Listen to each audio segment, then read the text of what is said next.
Assalamualaikum warahmatullahi wabarakatuh. Kembali lagi di Pramuka Semansatara.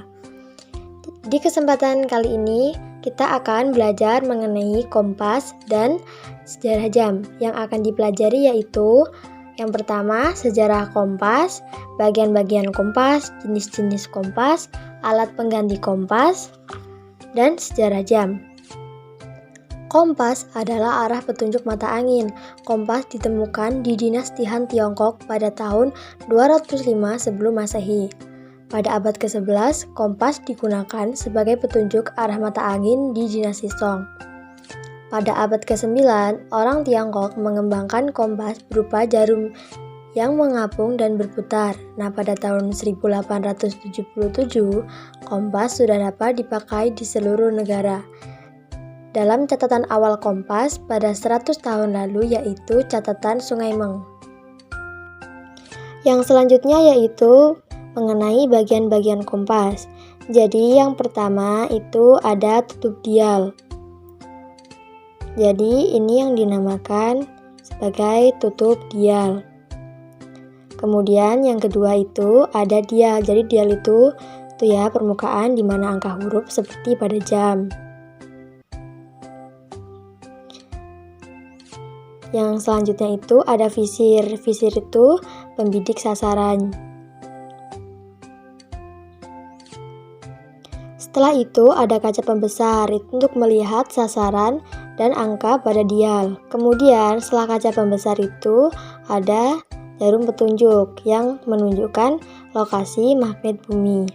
Dan yang terakhir itu ada alat penggantung, yaitu tali untuk mengangkat ibu jari sewaktu pembidikan. Kompas memiliki 3 jenis.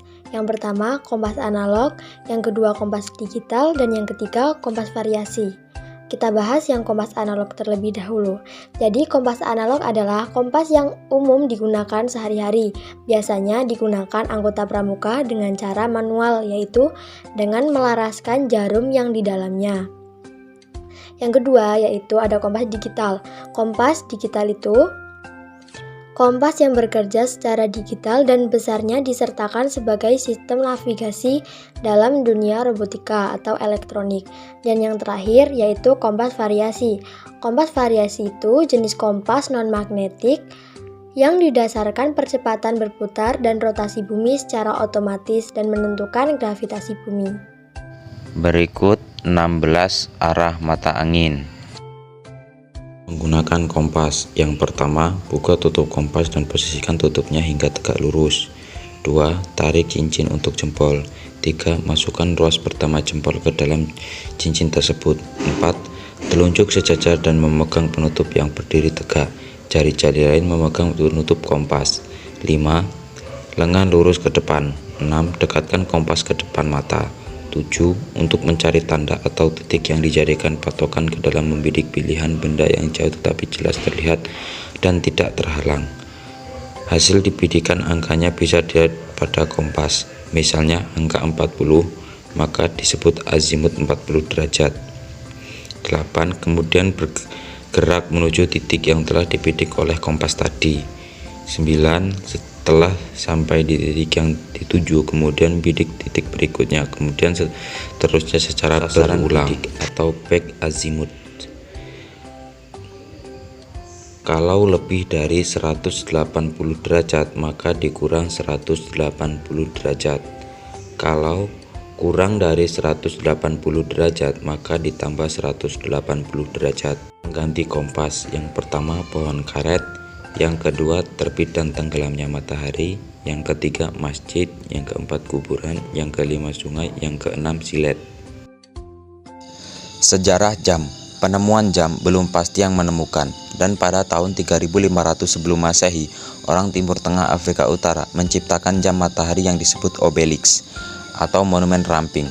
Lalu orang Mesir menciptakan kembali jam matahari yang bisa dibawa kemana-mana karena berbentuk bulat kecil dan ada tiang kecil di tengah-tengahnya.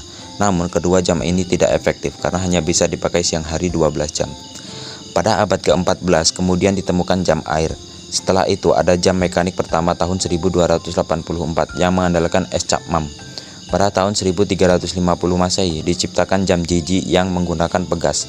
Pada tahun 1521 Jacob dari Praha melakukan eksperimen dengan kontrol spiral yang menyatakan waktu.